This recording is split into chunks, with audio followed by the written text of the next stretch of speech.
बताइए, हाथरस में जो घटना हुई भगदड़ के दौरान जो हुई, तो वो आप जनता उसे की कैसे गलती है। वो जनता की गलती है। परमात्मा ने कभी नहीं कही है मैं चरणों की धूल लो, कभी नहीं कही है। ये तो जनता है, एक दूसरे पे भाग दौड़ करी है। हम तो मठिया पे आते।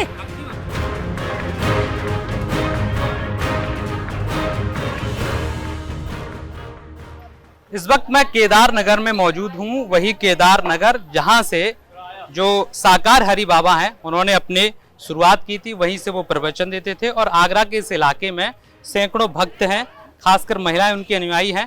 वो हर मंगलवार को यहाँ आती हैं और इसी कुटिया के सामने, जिसे अब ये लोग कुटिया कहते हैं, अब तस्वीरों में एक बार मैं दिखा भी दूं। देखिए, ये तमाम इस इलाके की महिलाएं हैं जो यहाँ आकर कुटिया के सामने नमन कर रही हैं और यहाँ प्रार्थना करती हैं। और इसे लोग अब घर कम मंदिर ज़्यादा मानते हैं। केदार नगर के ये तमाम लोग हैं। बहुत सारे अनुयायी हमारे साथ हैं, इनसे भी बात कर लेते हैं। पहले तो आप बताइए, ये बताइए कि आप बाबा जी के कब से भक्त हैं? हमने हो गई करीब 20 साल, 20 साल हो गई। और परमात्मा ने इतना जीवन दान दिया है, कुछ बचवे की आस नहीं है। पूरा कंठ विश्वेल ने घेर लिया और सात संगत के चरणों में जादना से जुड़ी हूँ, जादना से खुश मंगल है। कई लोग बाबा के चमत्कार की बात करते हैं। चमत्कार है प्रभु के। देखो, हम तो साधारण आत्मा है प्रभु, और परमात्मा ने जे दिया है कि इतना जीवन दे दिया, इससे बढ़ के और कौन सी चीज़ है? चमत्कार का है कि जल पी रहे हैं और का है परमात्मा। एक बात बताइए, हाथरस में जो घटना हुई भगदड़ के दौरान जो हुई, तो वो आप जनता उसे की कैसे गलती है। वो जनता की गलती है।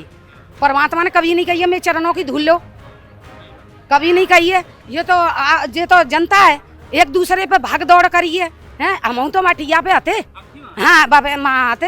हम गए हैं भीतर ते जैसे आरती बुली है, परमात्मा गए हैं निकल के, नहीं हम बाहर निकले आए हैं। हादसा जो हो गया, 122 लोगों की मौत हो गई। अब ये बताइए कि बाबा की, आप जो भक्त हैं आप, तो आपकी श्रद्धा में कमी है या उतना ही अभी भी अटूट विश्वास है? हमें तो अभी भी है। परमात्मा है और रहेंगे हमारे परमात्मा। क्या कहेंगे भैया, ये जो हादसा हुआ उसके बाद से बाबा की भक्ति में कमी आई? आप बताएंगे कुछ? आप बाबा के भक्त हैं, मुझे ये बताइए, बाबा ने यहीं से शुरुआत करी, आप इसी जगह रहते हैं। हाथरस में जो कांड हो गया, 122 लोगों की मौत हो गई, उसके बाद से तमाम लोग बातें कर रहे हैं इंटरनेट पे, खबरों में। आप बताइए, बाबा की भक्ति आज भी उतनी ही करते हैं या फिर कुछ कमी आई है? देखिए, ये तो अपनी अपनी मुसारथा के मतलब होती है, जैसे कोई आस्था रखता है। क्या है कि न तो परमात्मा जो है आस्था कम होगी, न कभी हुई थी। क्या है कि परमात्मा हमारे हैं, वो केवल नारायण सागर हरि जी हैं और वो ब्रह्मांड के कुल मालिक हैं। जो ये पूरी संस्था है वो उन्हीं की है। अब आप मीडिया वाले क्या कहते हैं क्या नहीं कहते हैं, इससे हमें कोई फ़र्क नहीं पड़ता। कब से आप सत्संग से जुड़े? मेरे को करीब 10-11 साल हो गए। ये मेरी पत्नी है और ये भी उस दिन गई थी वहाँ पर। ये बता रही थी कि उसमें कोई ऐसा काम जो बाबा के आशीर्वाद से आपका पूरा हो गया हो? आइए बाबा के आशीर्वाद, नारायण सागर जी के आशीर्वाद से हम इस समय जिंदा हैं। कैसे? ये सोच लीजिए, क्योंकि हम किसी प्रेत आत्मा ने ऐसा दबाए रखे थे कि बचने की कोई उम्मीद नहीं थी। कब की बात है? ये तो करीब 10-12 साल से पहले की बातें हैं। जिस दिन से हम जुड़े हैं और परमात्मा की शरण में आए हैं, उस दिन से हम खूब खाना पीना खा रहे हैं, खूब चल फिर रहे क्या हैं। करते हैं, क्या शुभ नाम है? मेरा नाम रवि कुमार है और मैं बिचपरी रहता हूँ।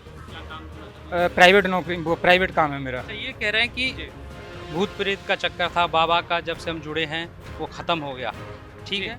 वो ठीक है भैया। और भूत आत्मा प्रेत आत्मा मेरे पे ही रहती थी। मेरी 2 बच्ची, 2 हम, चारों खटिया पड़े रहते थे। कोई पानी पियाए वालों नहीं आता हमें, और हमें बम भबकते ही रहते, रोते ही रहते। आप थी भाई जो 2 जुलाई को सत्संग? हाँ, मैं गई थी। हम बहुत जनी गए थे, 5-6 जनी एक ही जगह से गए थे, बिचपुरी से। अब ये बताइए कि उस घटना के बाद जो लोग कह रहे हैं कि 122 मौत हो गई, लोग बाबा पे भी इल्ज़ाम लगा रहे हैं, आप बताइए, आप उसके अनुयायी हैं, तो उनकी भक्ति में आपको अभी कमी हुई है या फिर वैसे ही मानती हैं जैसे पहले मानती हैं? कोई कमी नहीं भैया। हम कल भी वही मानते थे, आज भी मानते हैं। मैं आपको बताऊं, 10-12 साल से हम जुड़े हुए हैं। 10-12 साल के अंदाज में हमने ये पहली बार का चांस देखा है, अन्यथा ऐसा कभी पहले कभी नहीं हुआ था।